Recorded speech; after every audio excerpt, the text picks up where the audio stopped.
जी अस्सलाम वालेकुम। कैसे हैं आप? मेरी दुआ है कि सब जहाँ भी हों खैरियत से हों। अल्लाह ताला सबको अपने हिफ्ज़-ओ ईमान में रखे। यहाँ पे करने लगे हैं हम अपना बहुत ही हैवी सा ब्रेकफास्ट। अभी मैं चिकन के बर्गर बनाने लगी हूँ। ब्रेकफास्ट का टाइम तो गुजर चुका था, अब कह लें कि ये लंच का टाइम हो रहा है। चीज़ें इकट्ठी करने में मुझे काफ़ी ज़्यादा टाइम लग गया था। यहाँ पे है मेरे पास सिरका, rose water, sriracha sauce, soya sauce, इसके साथ मैंने नमक ले लिया था। सारी चीज़ें इकट्ठी करके रखने से बंदा कोई चीज़ भूलता नहीं, इसलिए मैं सारी एक जगह पे इकट्ठी कर लेती हूँ ताकि बाद में कोई मिस ना हो। एक मीडियम साइज़ की प्याज ली थी, मोटे वाले लहसुन के 4 मैंने जवे लिए थे, उसके साथ थोड़ी सी अदरक और एक हरी मिर्च को ब्लेंडर जग के अंदर डाल के इनका अच्छे से पेस्ट बना लिया था। ये जग मुझे बहुत ही अच्छा लगता है, मेरे बहुत ज़्यादा काम आता है। थोड़ी देर से मेरी चॉपर भी ख़राब हो चुकी है, मैंने नई नहीं खरीदी क्योंकि जो चीज़ें मैंने वहाँ पे चॉप करनी होती थी वो इस जग में भी हो जाती हैं, इसलिए मैं जग से काम चला लेती हूँ। किसी दिन खरीद लूँगी, लेकिन अभी एकदम से मेरा खरीदने का मूड नहीं। न्यू ईयर के बाद अक्सर यहाँ पे चीज़ें सेल पे आ जाती हैं, तो मैं वेट कर रही थी कि शायद मुझे कोई रिबेट पे मिल जाए तो फिर मैं ले लूँगी। अगर कोई चीज़ बहुत अर्जेंट ना चाहिए हो तो मैं अक्सर वेट करती हूँ कि सेल तो आती ही रहती है, इसलिए दुकान वालों को डबल पैसे देने का क्या फ़ायदा। ये चिकन के फिले थे जिनका कीमा मैं खुद ही बना रही हूँ। कीमा बनाते टाइम मुझे अपने बचपन की अक्सर ये बात याद आती है, जब हम बहन भाई आपस में थोड़ी सी लड़ाई करते थे तो गुस्से में एक दूसरे को बोलते थे कि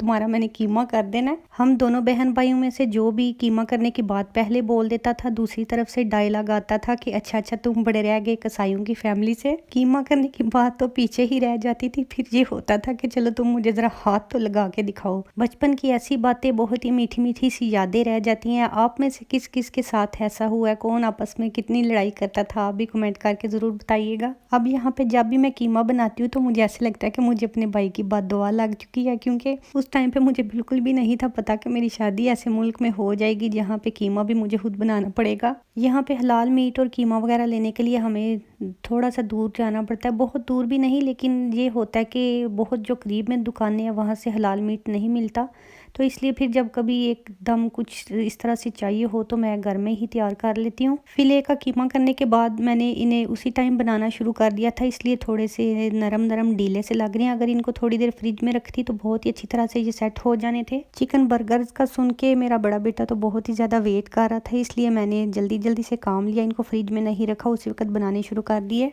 हमारी सारी फैमिली में से सिर्फ मेरा दयान बेटा जो खाने के टाइम पे सबसे ज़्यादा एक्साइटेड होता है। जब भी मैं कोई चीज़ बनाती हूँ तो फिर उसको वेट होता है कि कब बनेगी और कब वो खाएगा। और जो छोटे बेटे हनान साहिब हैं, उनका तो टमी ही इतना ज़्यादा छोटा है कि आधा बर्गर खा के उसने बोलना है कि अब मेरा पेट फुल हो गया। ऐसे हैवी खाने से तो जैसे हनान साहिब की जान जाती है।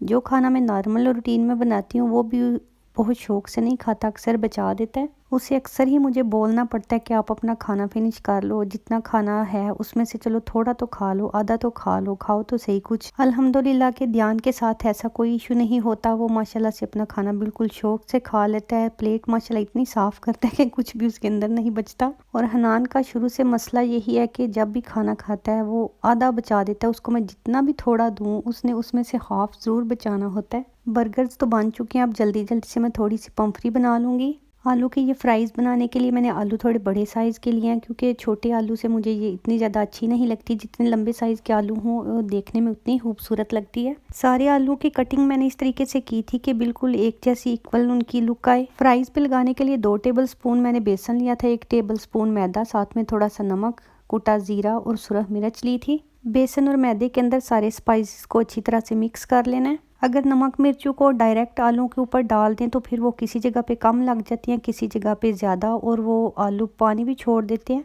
इस तरह से आलू के ऊपर बेसन छिड़कने से एक तो इनकी लुक बहुत ज़्यादा अच्छी आती है, बारीक सी लेयर बनती है, बहुत ही क्रंची सी बनती हैं ये फ्राइज़। बेसन डालने के बाद इसको अच्छी तरह से हाथों से अलट पलट लेंगे। जैसे ही आप देख रहे हैं कि जितना बेसन फ्राइज़ ने पकड़ना होगा पकड़ लेंगे, बकाया बोल के पेंदे में बैठ जाएगा बस। तो माशाल्लाह से फ्राइज़ के ऊपर बहुत ही हल्का हल्का सा बेसन लग चुका है, तो इनको मैं कढ़ाई में डाल दूंगी। इन्हें फ्राई करने के लिए चूल्हे की हीट मीडियम पे रखनी है, बहुत लो फ्लेम पे ये अच्छे नहीं बनते और बहुत तेज़ फ्लेम पे भी ये जल जाएंगे, अंदर से कच्चे रह जाएंगे और बाहर से इनकी लुक अच्छी नहीं आएगी। हाई फ्लेम पे पकाने की वजह से अगर ये ऊपर से जल जाएं तो फिर एक बिटर सा टेस्ट इनके अंदर आ जाता है। इसलिए इन फ्राइज को बनाने के लिए टेम्परेचर मेंटेन रखना सबसे ज्यादा जरूरी है। बहुत ही थोड़ी देर लगती है, 5 से 6 मिनट के अंदर अंदर ये फ्राई हो जाती हैं। जब ये पोटैटोज मैंने कढ़ाई के अंदर डाले थे तो फिर एकदम से इनके अंदर चम्मच नहीं था चलाया, क्योंकि बेसन को सेट होने में थोड़ा सा टाइम लगता है। देखें माशाल्लाह से जब इस तरह का गोल्डन सा कलर आ जाए तो ये परफेक्ट कुक हो चुकी हैं। अब हम इन्हें निकाल लेंगे। इन्हें निकालने टाइम किचन पेपर या अखबार का इस्तेमाल जरूर करें। बेसन थोड़ा सा ज्यादा ऑयल चूसता है, जो एक्स्ट्रा होगा वो पेपर पे निकल जाएगा। इन फ्राइज की मैं आपको आवाज चेक कराती हूँ, सुने कि माशाल्लाह से कितनी क्रिस्पी क्रंची आवाज है।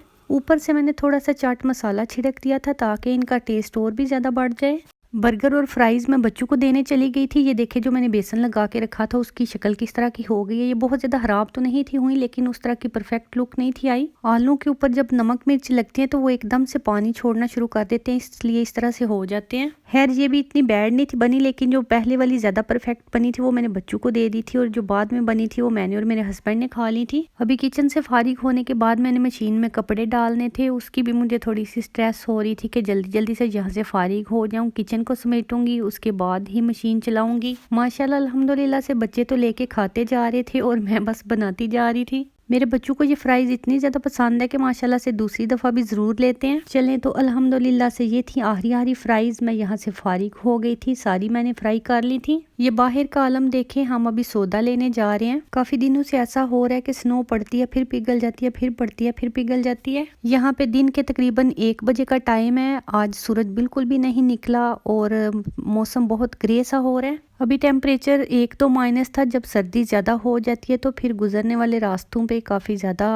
फिसलन हो जाती है। वो सबसे वर्स्ट डेज होते हैं, क्योंकि उन दिनों में लोगों के काफ़ी ज़्यादा टांगे और बाजू वगैरह टूटते हैं, खास तौर पे बूढ़े लोगों के। हालांकि यहाँ पे बहुत ज़्यादा इंतज़ाम किया जाता है। जब ये स्नो आइस में चेंज हो जाती है तो फिर उसके ऊपर नमक भी छिड़कते हैं और बजरी भी। इसके अलावा यहाँ पे ऐसे शूज़ भी मिलते हैं जो आइस पे चलने के बहुत ज़्यादा काम आते हैं। उनके नीचे कील से लगे होते हैं। इन सब चीज़ों के अलावा फिर भी काफ़ी केसेस आते हैं जिनमें लोगों के बाजू और टांगे टूट जाते हैं। हम तो सर्दियों में बाहर निकलने टाइम थोड़ी सी एक्स्ट्रा आयतें और सूरतें पढ़ के निकलते हैं ताकि अपने आप को अच्छी तरह से अल्लाह की हिफाजत में दे दें, क्योंकि कभी कोई पता नहीं होता, अल्लाह रहम करे कि कब कोई ऐसा हादसा पेश आ जाए। अभी यहाँ पे हम सेंटर में छोटी मोटी सी ग्रोसरी के लिए आए थे और यहाँ पे सेंटा क्लॉज बच्चों में कैंडीज वगैरह तकसीम करने के लिए घूम रहा था, लेकिन कोविड की वजह से तो पूरे सेंटर में तकरीबन कोई बच्चा ही नहीं था।